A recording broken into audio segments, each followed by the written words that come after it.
Halo guys, gimana kabarnya hari ini? Semoga sehat selalu dan dilimpahkan rezekinya dan bisa mendengarkan dengan santai video kali ini. Jadi jangan lupa klik tombol like, komen, dan subscribe. Mari langsung saja menuju ke pembahasannya. Sebagai pamungkas untuk pembahasan bab ini, akan saya sisipkan satu cerita yang apik dan menarik untuk kalian semua tentang seorang remaja yang bernama Dewa. Semasa di pendidikan menengah pertama, dia sangat lemah dan bermasalah dalam mata pelajaran bahasa Inggris. Setiap kali diberi tugas atau ditanya oleh sang guru bahasa Inggrisnya, si Dewa ini tidak bisa menjawab sehingga ia selalu dihukum. Apakah Anda mau tahu apa itu hukumannya? Dia selalu disuruh oleh gurunya untuk jongkok di depan kelas di hampir setiap pertemuan pelajaran bahasa Inggris. Wah, malu sekali si Dewa ini. Bahkan pernah pula ia disuruh jongkok di kelas-kelas yang lain karena sang guru sudah bosan melihatnya. Dan berjalannya waktu, si Dewa ini memasuki sekolah menengah atas. Tapi sekarang itu bernama SMU atau Sekolah Menengah Umum. Dewa menemui masalah baru. Entah mengapa, ia tidak berani berdiri di depan kelas, baik untuk bernyanyi maupun presentasi. Pastinya, ia menjadi begitu pemalu dan tertutup, sehingga ia selalu menolak untuk berdiri di depan umum. Ya, maklumlah, ia berkepribadian yang melankolis dan sanguitis. Lantas apa akibatnya? Tidak jarang ia diolok-olok oleh temannya sendiri. Dan tidak cukup sampai di situ.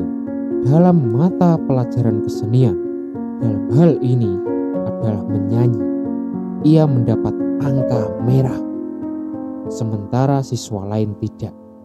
Bagi orang tua si Dewa, angka merah merupakan suatu prestasi yang buruk.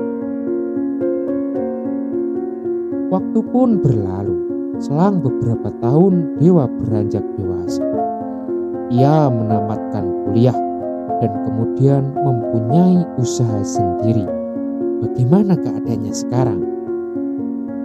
Apakah bahasa Inggrisnya masih separah ketika ia masih di sekolah menengah pertama? Apakah rasa malu untuk tampil di depan umum masih seburuk ketika ia masih SMA?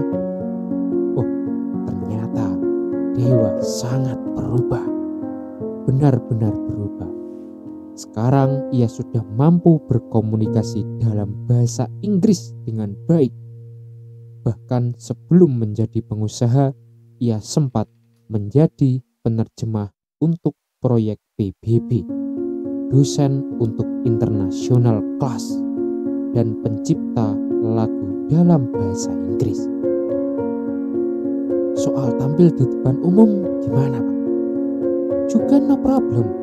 Selain dosen, ia juga diakui sebagai speaker dan trainer yang cukup dikenal di tanah air. Menariknya lagi, ia pun membawakan sejumlah program bincang bisnis di radio dan di televisi. Perlu diketahui, masyarakat tidak mengenalnya sebagai Dewa. Karena itu adalah nama kecilnya.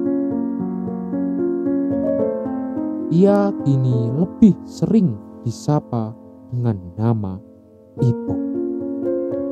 Lengkapnya adalah Ipo Santosa. Ya, orang itu adalah seorang penulis buku yang sangat terkenal. ketika dihukum semasa SMP, saya menyadari bahwa bahasa Inggris adalah kelemahan saya, kata Ibu Santosa. Dia sudah cukup malu pada saat itu. Kemudian dia bertekad dan bilang, saya tidak mau menanggung malu. Seumur hidup hanya semata-mata tidak menguasai bahasa Inggris. Namun saya juga sadar bahwa niat, hasrat, atau tekad belaka tidaklah cukup. Itu harus dibarengi dengan tindakan. Istilah saya DNA, kata Ipo Santosa alias Dewa. Sesuai anjuran pelatih kelas dunia Anthony Robbins, ketika manusia ingin mengubah sesuatu, lazimnya mereka mengubah satu atau dua hal, yaitu bagaimana perasaannya atau bagaimana perilakunya. Tidak perlu berlama-lama. Saya pun berbuat, saya niat, dan saya nikmati prosesnya. Melalui kursus, berlatih, dan mendengar lagu berbahasa Inggris, saya coba memahami bahasa Inggris. Dalam kurun waktu 2 tahun, syukurlah saya berhasil. Menginjak kelas 2 SMA, janganlah bahasa Inggris, bahasa Prancis pun saya ladeni. Karena struktur kedua bahasa itu memiliki banyak persamaan. Semasa kuliah di Malaysia, saya mencoba mengatasi kelemahan saya yang lain, yakni malu atau tidak bernyali untuk tampil di depan publik. Kembali saya bertindak. Caranya seperti apa? Gini, setiap kali kerja kelompok yang diberikan oleh dosen, saya berusaha untuk menjadi ketua. Setiap kali presentasi di kelas, saya berupaya untuk menjadi juru bicara. Padahal saya seorang Indonesia dan teman-teman saya adalah orang Malaysia. Dari segi bahasa Inggris dan Melayu, tentu saja tidak sefasih mereka. Terkadang dialek saya ditertawakan oleh mereka. Abaikan saja. Selanjutnya, saya memberanikan diri untuk mengambil mata kuliah pidato dalam bahasa Inggris. Istilahnya untuk sekarang adalah public speaking, yang sebenarnya tidak diwajibkan. Bahkan sedikit mahasiswa Malaysia yang berani mengambil mata kuliah tersebut. Kata teman-teman saya, terhitung nekat. Mungkin, akan tetapi di hati saya hanya ada satu tekad. Saya mesti bisa tampil di hadapan publik. Saya pun memetik hasilnya sekitar 3 tahun kemudian. Atas izinnya, jerih payah saya selama beberapa tahun mampu membalikan keadaan 180 derajat. Bagai mengubah limau menjadi limun. Ini bahasa Inggris dan presentasi malah menjadi kekuatan saya. Bahkan bukan sebuah kelemahan. Nah, saya ada satu pertanyaan untuk Anda. Siapakah yang mengubah diri saya? Apakah orang tua, saudara, teman, guru, dosen, ataupun masyarakat? Ya, benar. Mereka semua memiliki ikut keandilan dalam perubahan saya. Itu tidak dapat saya sangkal. Namun, satu hal yang pasti, perintis perubahan atau change initiator itu adalah diri saya sendiri.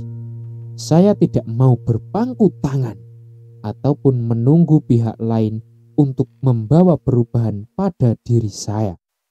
Asal tahu saja, untuk menikmati perubahan, jadilah perintis perubahan itu sendiri. That is the best why. Paling tidak, ambil bagian di dalamnya.